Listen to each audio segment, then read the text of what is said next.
So when next you hear Victoria Island, don't think it was named Victoria because it is glamorous. No, it is a symbol of conquest. You were conquered. That's why they named it after their queen. Queen Victoria was the Queen of England. I told you Nigeria was sold for £865,000.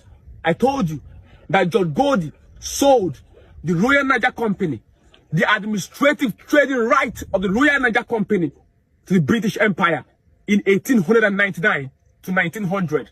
Some of you argued. Now I have went to Lagos and I came back with so many historical figures. You see, when I went to Lagos, I told you, immediately I dropped in the street of Ikoyi. The first thing I saw was this, a street dedicated to Lugard. That is very symbolic. I told you I went to Victoria Island. A friend of mine took me to Victoria Island. And when I got to Victoria Island, I gave 2 minutes silence. And my friend was like, Town Crier, why are you not talking for the past 2 minutes? I said, I am paying respect to the people who were tied in this place. He said, no, Town Crier, this is not the place where people were tied. People were tied in Lekki. Let's take you to Lekki Toll Gate. I said, no. People who were tied in Lekki Toll Gate were symbolic. But they are not up to the people who were tied in Victoria Island. They said, Town Crier, what are you talking about? You have come again. I said, no, relax, let me explain. Let me calm down and teach you. Why do you think Victoria Island is called Victoria Island? You think it's because they want to call it Victoria Island? No! It is because it is owned by the British.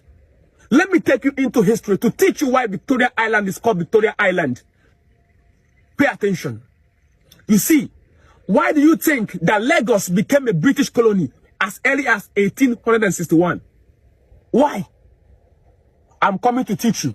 You see, when slave trade was abolished in 1807, the British still believed that slavery was still being sold and traded in Lagos. So they came to Lagos and told us in history that they want to abolish slave trade totally in Lagos slave port. But we knew what they wanted. They wanted to control the Lagos port. They came, but the Oba of Lagos at that point, who was called Oba Kosoko, told them that Lagos is not for sale. They say he was pioneering slave trade. You know what happened? In 1851, Britain sent 4 warships in Lagos. 4 warships in Lagos. That is what you know today as Lagos bombardment. Go and research Lagos bombardment. Britain sent 4 warships. Let me name the 4 ships for you. The first ship is called the Water Witch.